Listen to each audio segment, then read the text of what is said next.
Bom dia para quem eu não falei, graça e paz, igreja. Amém? Vamos dar sequência aos nossos estudos do livro de Hebreus, e agora nós estamos no capítulo 5, e hoje nós vamos ler do verso 1 ao verso 10.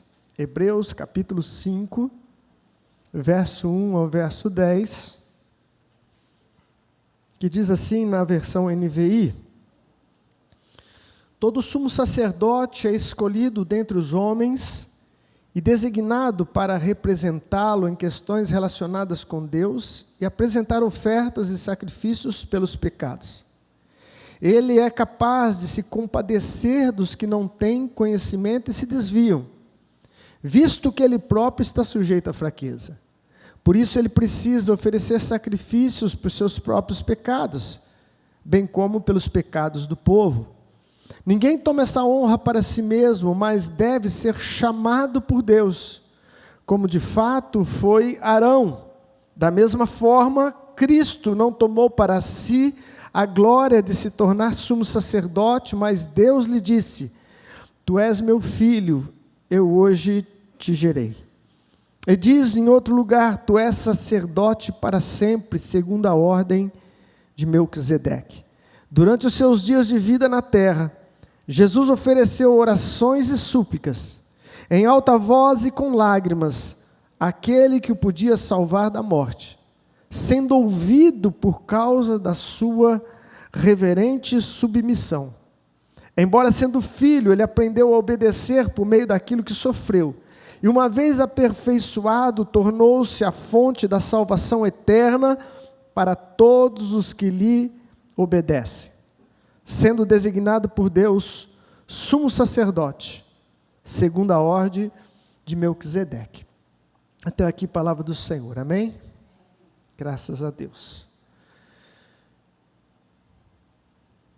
Coisa boa nessa vida, amados, é quando a gente sabe que a gente tem pessoas que verdadeiramente nos amam e trabalham em nosso favor, não é? Quando a gente tem pessoas que se alegram com o nosso sucesso, se alegram com o nosso progresso, quando a gente sabe que tem pessoas que estão realmente interessadas em nós ao ponto de interceder por nós. Geralmente essas pessoas ocupam o círculo mais próximo nosso, não é assim? Às vezes nós encontramos essa fidelidade em um amigo, em uma amiga, mas eu vejo de forma mais intensa e mais presente na figura do pai e na figura da mãe, não é? Esses dias eu vi uma postagem que eu achei interessante, diz que o pai é a única pessoa que se alegra quando o filho se torna maior do que ele. Você não vê um pai emburrado quando o seu filho cresce em todos os sentidos, financeiramente, espiritualmente, consegue alcançar lugares maiores, não é? Pelo contrário, você vê os pais orgulhosos.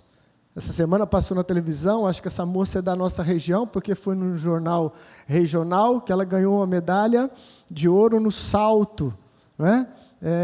E ela estava com o pai dela passeando na cidade, o pai ia com ela na padaria e todo mundo vinha cumprimentar ela, porque ela estava com a medalha no peito, né, exibindo a medalha de ouro, e eu olhava para a carinha do pai, um senhor simples, né, e eu via nele assim, tipo assim, é minha filha, aquele orgulho de ver que o filho ou a filha alcançou um lugar de destaque, não é verdade? Isso é muito prazeroso para a gente, muito prazeroso.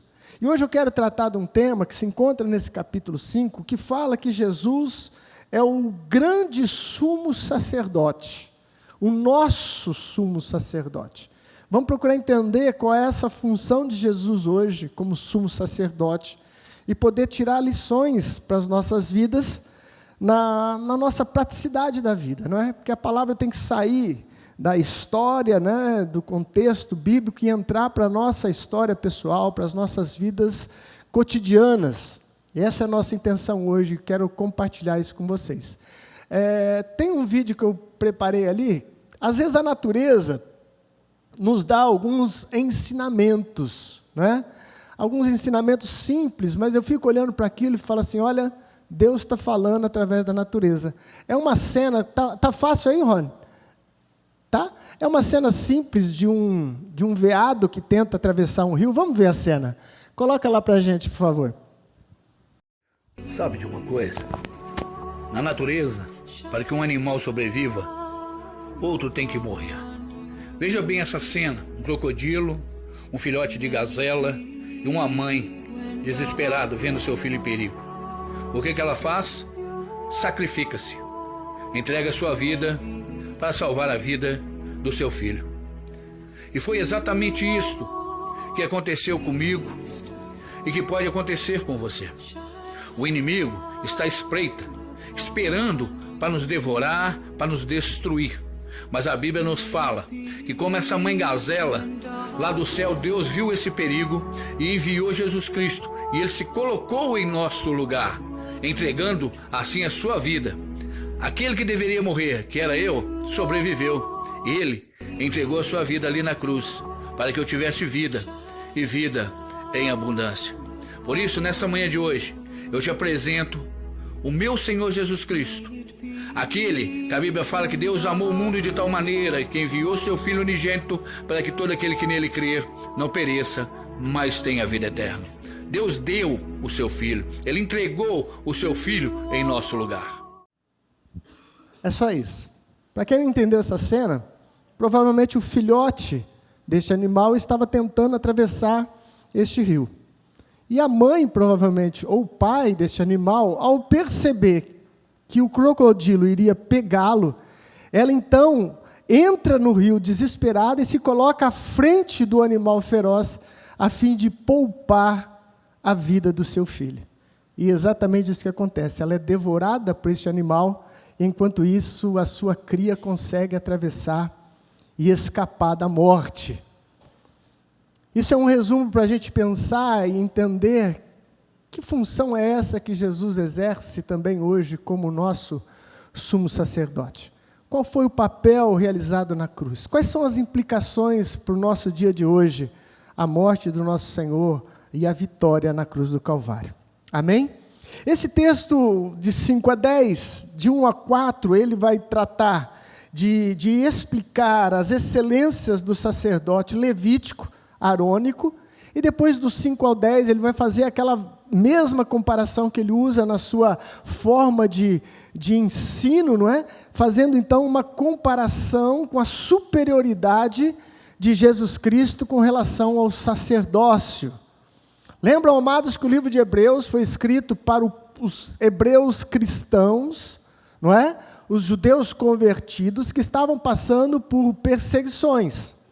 E estavam sendo tentados a abandonar a sua fé para voltar à comodidade da velha religião, para voltar aos rituais da velha religião. Por quê? Porque era mais tranquilo de se viver. Talvez porque eles estavam sentindo que não valia tanta pena, ou que, para que tudo isso? Será que precisa de ser verdadeiros cristãos, ou podemos ser assim, né? Cristãos relativos, cristãos que conseguem conviver sem nenhum tipo de confronto com um mundo completamente contrário à nossa visão e àquilo que Cristo ensinou. Então, nos primeiros 4 versículos, eu vou caminhar com você, ele vai mostrar a excelência desse sacerdócio arônico, levítico. A primeira eu preciso te explicar que a questão do sacerdócio do Antigo Testamento e o que é e qual era a função de um sacerdote. O sacerdote era alguém que foi levantado por Deus, nós vamos ver isso, e que tinha a função de realizar os trabalhos espirituais no templo.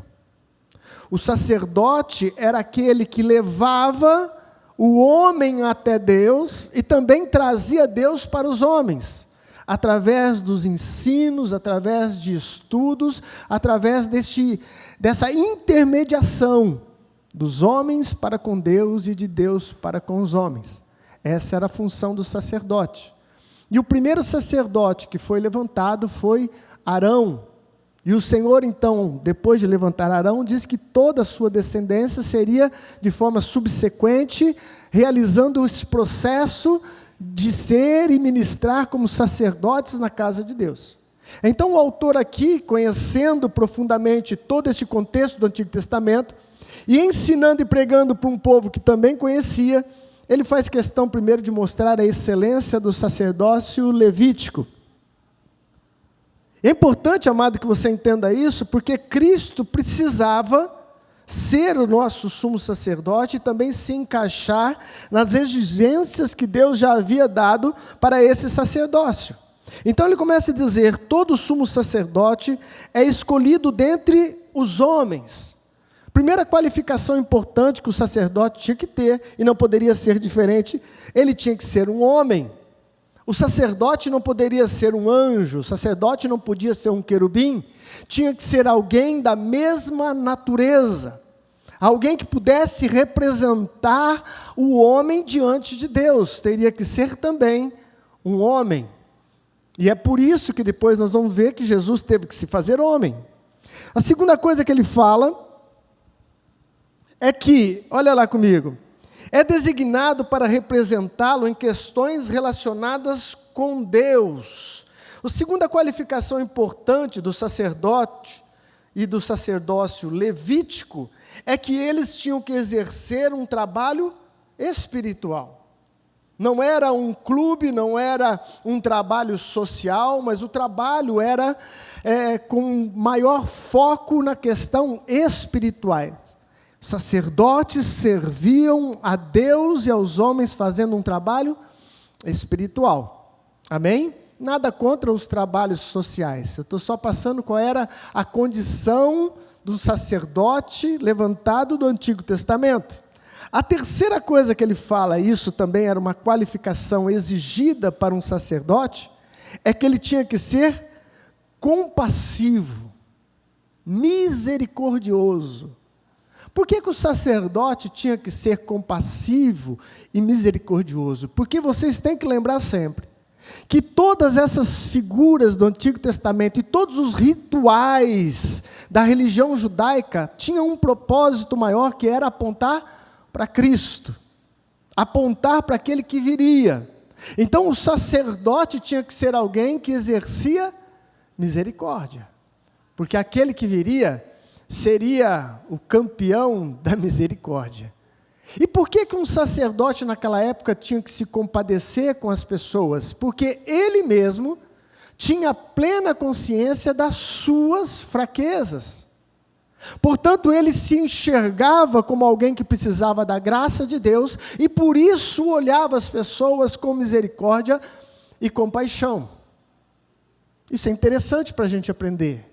Por que a gente tem que olhar para as pessoas com misericórdia? Porque nós também precisamos de misericórdia, não é verdade? Eu estava num assunto, num dia da manhã, tomando um café numa padaria, e é sempre uma oportunidade, quando você está com pessoas que não conhecem o Senhor e não anda segundo a sua palavra, de ser luz e tentar lançar luz em alguns aspectos, né? Mesmo que isso traga, muitas vezes, alguns embates, que não tem como fugir de todos, não é? E nesse dia, um deles lá se levantou, nós estávamos falando sobre a violência, né?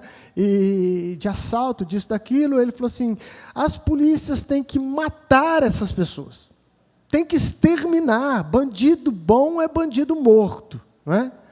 E aí eu estava ali naquela roda, se você não se manifesta e lança luz, quem cala consente, você acaba sendo conivente com aquela posição, sem tomar nenhum partido contrário. Então eu falei, não, eu não posso me calar. Mas eu sabia que ia dar um pouco de confusão, né? Aí eu falei assim, não, eu penso diferente. A gente tem que exercer misericórdia e deixar que a lei seja aplicada. Nós não temos a lei de pena de morte no Brasil. Se tivesse, era uma outra situação que poderia ser analisado. Mas um policial executar uma pessoa por sua livre e espontânea vontade ou pelo seu senso de justiça próprio, é errado. Eu disse, é errado. E digo mais, eu disse, Jesus disse que quem com a espada fere, com a espada será ferido. Um policial que age dessa forma, ele vai trazer maldição sobre a vida dele e sobre a sua casa. Porque ele está agindo contrário à justiça divina. E aí foi, nossa, imagina, numa roda de pessoas que não servem a Deus, foi aquele auê, ao ponto de um lá se exaltar e falar, de onde você tira isso? Eu falo, tiro da Bíblia. Aí ele xingou a Bíblia, né? A Bíblia que não sei o quê, e a conversa começou a escapar, né? E aí você tem que recuar para evitar um pouco, e eu só deixei o último recado, né? Eu falei assim, sabe por que eu penso dessa maneira? Porque o meu Senhor Jesus era misericordioso. Ele era misericordioso para com o pecador, muito embora ele não tinha pecado. Certa vez, quando alguém que era digno de morte, segundo a lei vigente da época, estava diante daqueles que iriam apedrejar a prostituta, Jesus a absolveu, exercendo misericórdia. E eu, como cristão, tenho que me parecer com o meu Senhor.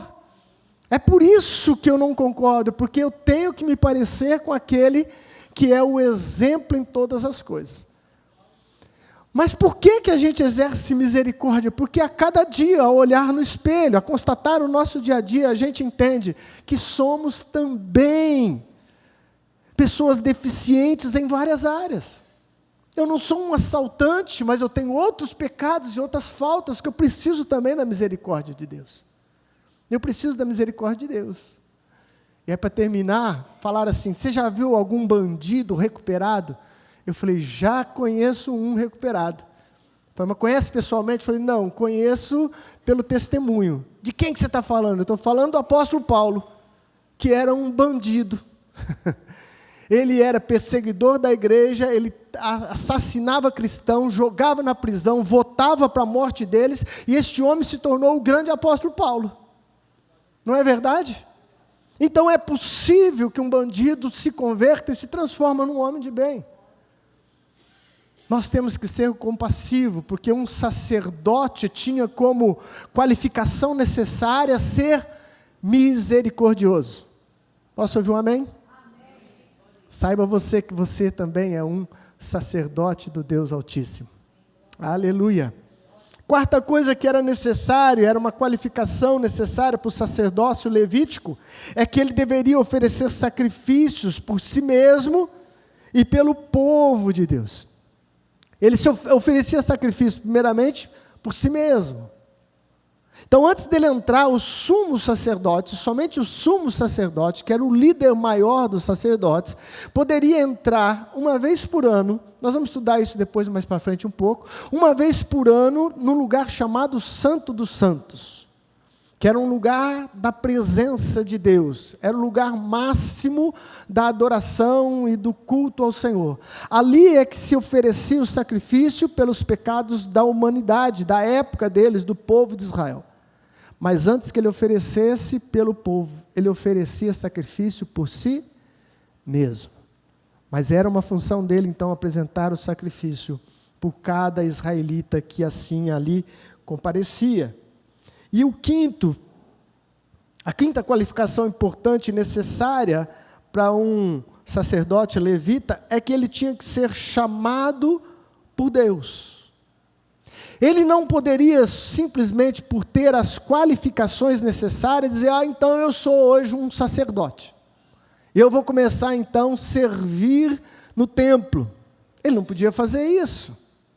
Tanto é que a história nos tem alguns relatos tristes e severos da parte do Senhor, mas que serve de instrução para a gente hoje. O rei Saul, por exemplo, ele perdeu a graça de Deus, perdeu o seu trono, entre várias desobediências, mas a desobediência final que culminou na perda do reino, foi que ele ofereceu sacrifício no lugar do sacerdote Samuel. Lembra daquela passagem? Samuel se demorou e o povo estava agoniado, os soldados estavam agoniados, então o rei Saul vai e toma a posição de sacerdote, que ele não era. E por causa disso, o Senhor disse, o teu reino vai ser tirado e você agora não será mais o rei de Israel. Lembra dessa passagem? Por quê? Porque o sacerdócio era algo que Deus assim constituía. Precisava ser constituído por Deus. Outro exemplo triste de gente que tomou a posição que não lhe era apropriada é do rei Uzias. O rei Uzias também entrou num lugar que somente o sacerdote podia entrar, e quando ele adentra neste lugar sagrado, ele sai de lá leproso. A lepra pegou no seu rosto. Por quê? Porque não estava qualificado para assumir uma posição de sacerdote. Dito isso, amados, esse é a excelência do sacerdócio arônico. Então, o escritor de Hebreus vai fazer esse paralelo e vai trazer agora para Jesus, fazendo a comparação. Por quê? Porque ele tem o mesmo propósito, de mostrar que Cristo é superior a qualquer nível de sacerdote humano. Que Cristo é o nosso sumo sacerdote maior. Amém? Então ele faz essa ponte, então ele traz a partir do verso 5 em diante, e ele então começa a dizer acerca dessas mesmas qualidades. Primeiro, como foi lá em cima, né, que tinha que ser um homem. Cristo teve que viver a total humanidade de qualquer ser humano comum. Ele teve que se fazer homem. Por quê? Porque somente um homem podia ser o representante de outro homem diante de Deus. E é por isso que o Evangelho de João começa de forma maravilhosa, dizendo que no princípio era o Verbo, e o Verbo estava com Deus, e o Verbo era Deus. E depois ele diz no versículo 14, que o Verbo então se fez carne, e habitou entre nós. E vimos a sua glória como a glória do unigênito do Pai, cheio de graça e de verdade. É por isso que aí em Hebreus mesmo, coloca para mim por favor, Hebreus 2,17, nós já vimos isso, o texto mostra a necessidade de Jesus se tornar homem.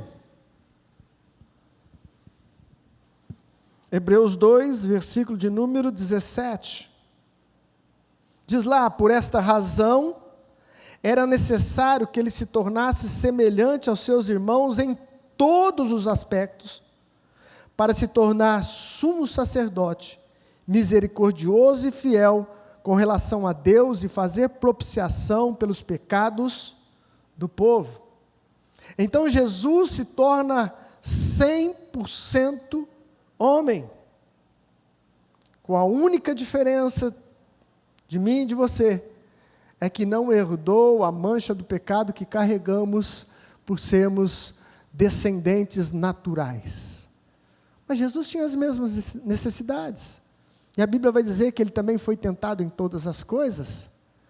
Jesus aprendeu com o sofrimento, porque o sofrimento está muito interligado à humanidade. Quando a gente fala de humanidade, há o sofrimento, não é? É quase impossível você permanecer uma vida toda sem passar por nenhum tipo de sofrimento. E Jesus experimentou todo tipo de sofrimento, se fazendo homem para ser o nosso sumo sacerdote. Glória a Deus. Segunda coisa, Jesus exerceu trabalho espiritual. Aí no versículo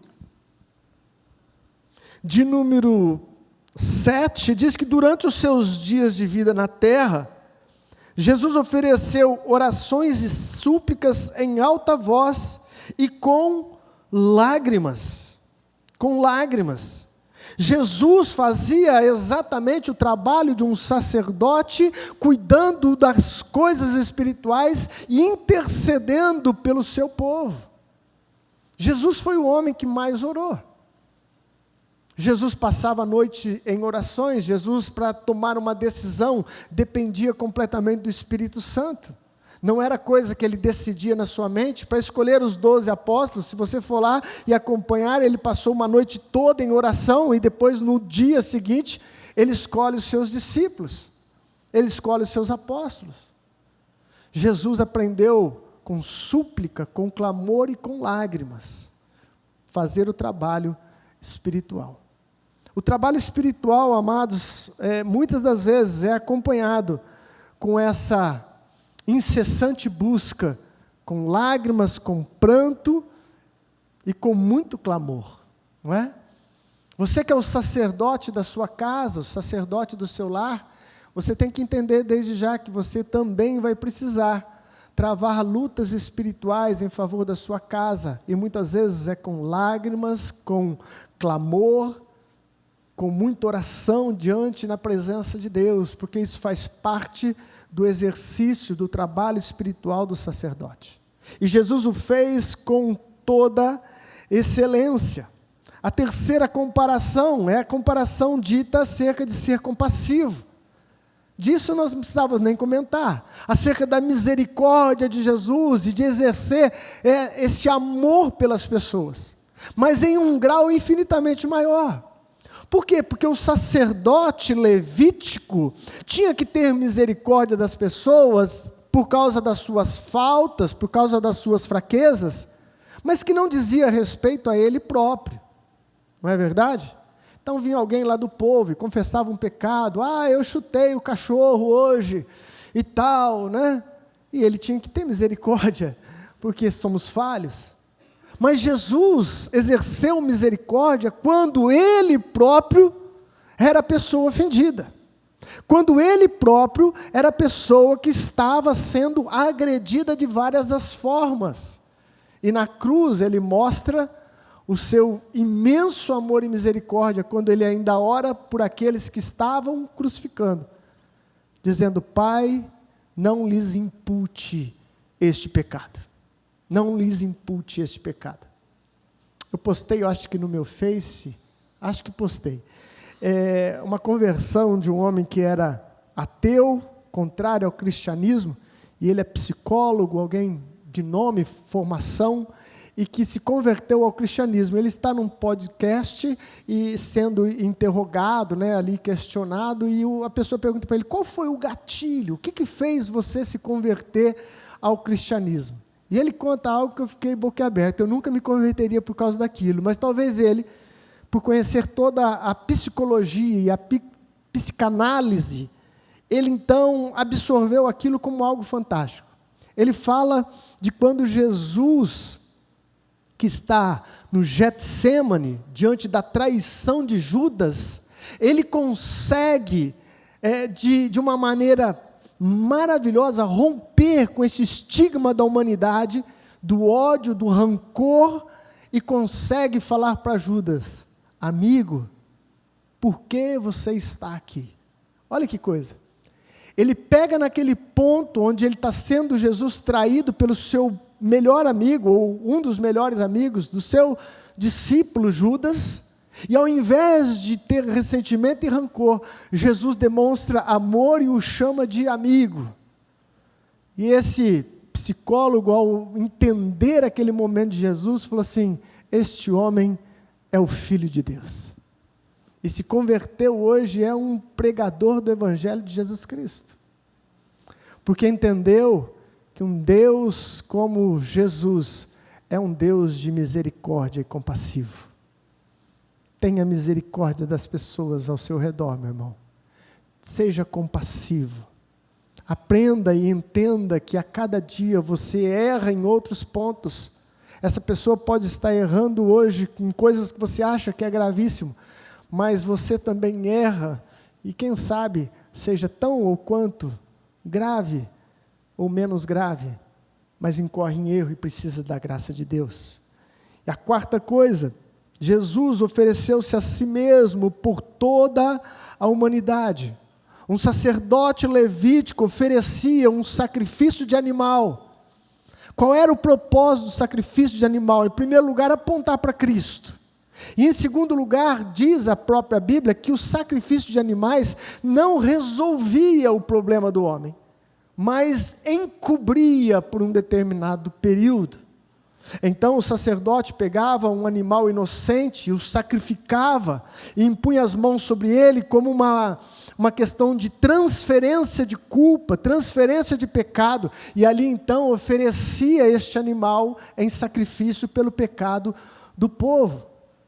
E Jesus Cristo, o que ele fez? Jesus Cristo se oferece a si mesmo. É um sacrifício que não tem níveis de comparação, o que Jesus fez e o que um sacerdote levítico tinha que fazer. E é nessa hora que nós entendemos, quando Jesus vai ser batizado por João Batista e começa a se aproximar, João Batista olha e diz, o que João Batista diz? Eis o Cordeiro de Deus, que tira o pecado do mundo. Aleluia! Eis o Cordeiro de Deus. Uma das frases para mim mais significativas saindo de João Batista. Ele resume todo o ritual judaico de fé e de práticas em uma única sentença: tudo o que fizemos é por causa dele. Ele é o Cordeiro de Deus que tira o pecado do mundo. Aleluia! E ele se oferece a si mesmo. Ele não se oferece pelos seus próprios pecados, porque não tinha, e por isso era digno de se oferecer pelo pecado de toda a humanidade. Jesus Cristo, a nossa oferta. E em quinto e última comparação e paralelo que o escritor de Hebreus faz, é que este mesmo Jesus não foi autodenominado sacerdote. Ele também foi chamado e comissionado por Deus para ser sacerdote. E aí ele cita 2 textos, que é um salmo, os 2 estão em salmo, né? Quando ele diz: tu és meu filho, eu hoje te gerei.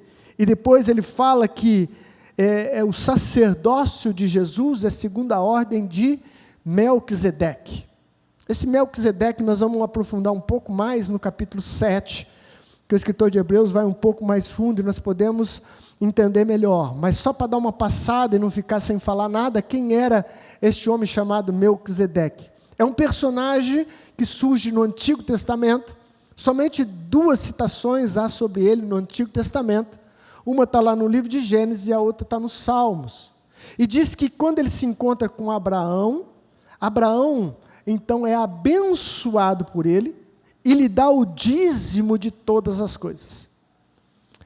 Logo, o escritor de Hebreus, lá no capítulo 7, vai fazer essa comparação dizendo: se Abraão deu o dízimo para ele, é que ele era superior a Abraão. Mas é muito interessante esse personagem, porque ele parece uma epifania. Ele parece que é um daqueles casos em que Deus próprio, através de Jesus Cristo no Antigo Testamento, visita o mundo, visita a nação. Tem um livro muito antigo, mas muito bom, para quem quer se aprofundar nisso. O tema é Fator Melquisedeque. Esse livro é bem antigo e faz uma abordagem muito rica sobre essa questão de Melquisedeque, né? Essa questão de Deus estar buscando o homem em várias nações, sem que mesmo o Evangelho já chegou até lá, algum vestígio da graça de Deus antes mesmo de chegar o Evangelho. Esse é um fator chamado fator Melquisedeque. Mas Jesus Cristo, então, também a semelhança de um sacerdote levítico, ele então é consagrado pelo próprio Deus, pois Deus diz: eu hoje te gerei. Ele é mais do que um chamado por Deus, ele é o próprio Deus encarnado para ser o sacerdote eterno para as nossas salvações. Amém? Esse paralelo é interessante, mas eu quero finalizar essa mensagem trazendo algo prático para a gente poder aplicar em nossas vidas, não é? Bispo, e aí? O que isso muda no meu dia a dia? Como é que isso resolve o meu problema financeiro? Como é que isso me faz levantar da cama amanhã cedo e ir para a luta? Vamos tentar fechar isso com algo bem prático. Vai lá para Hebreus 4, versículo 14, coloca na tela para mim, porque do 14 ao 16, é uma aplicação que o escritor faz acerca desse sacerdócio de Jesus. Hebreus 4, só virou a folha, ou nem virou a folha, 14, 16, que diz assim: portanto, visto que temos um grande sumo sacerdote, que adentrou os céus, deixa eu ir pontuando aqui, olha que coisa interessante essas figuras. Por que diz que ele adentrou o céu? Porque o sumo sacerdote adentrava o santo dos santos. Aí ele está trazendo uma comparação com Jesus, fala: Jesus foi além, ele não entrou só no templo, no santo dos santos, ele adentrou o próprio céu. Jesus, o nosso sumo sacerdote, adentrou os céus. Jesus, o Filho de Deus, apeguemo-nos com toda a firmeza e fé que professamos, pois não temos um sumo sacerdote que não possa compadecer-se das nossas fraquezas, mas sim alguém como nós, que passou por todo tipo de tentação, porém sem pecado. Assim sendo, aproximemo-nos do trono da graça com toda a confiança, a fim de recebermos misericórdia e encontrarmos graça que nos ajude no momento de necessidade. Eu quero completar essa mensagem trazendo essa aplicação para a sua vida e para a minha.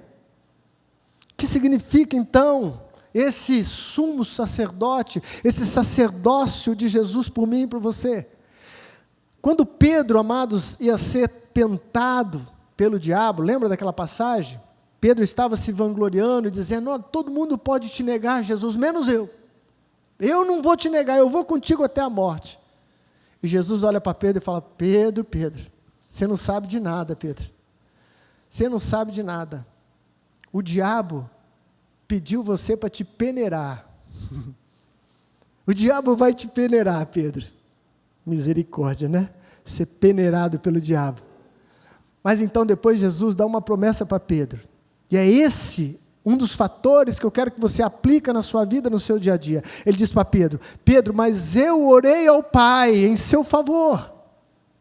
Pedro, eu estou intercedendo por você em seu favor. E quando você se converter, quando você ser realmente transformado por essa experiência, você vai ser um instrumento em minhas mãos. Jesus Cristo, nosso sumo sacerdote, meu querido, nos prometeu que está intercedendo por cada um de nós hoje. Hoje. A oração sacerdotal de Jesus em João, capítulo 17, ele fala assim: Pai, eu não oro só por eles, falando dos discípulos, mas ele estende dizendo: eu oro por todos aqueles que crerão no meu nome por causa da mensagem deles. Quem é que crê no nome de Jesus? Aleluia, nós somos este povo, que Jesus disse: olha, eu estou orando por vocês. Meu irmão, essa certeza tem que nos levar adiante na nossa missão, e aquela certeza dentro da gente: eu não vou fracassar, porque o próprio Deus intercede por mim. Eu não vou ficar pelo meio do caminho, eu posso até escorregar, eu posso até cair, mas em o nome do meu Senhor, eu vou me levantar, porque há uma promessa sobre a minha vida. Jesus disse que estaria intercedendo por mim. Confiança neste Deus. Por isso que ele fala assim: olha, se aproximem do trono da graça. Não é um trono de condenação, não é um trono de exigência, mas é um trono de graça.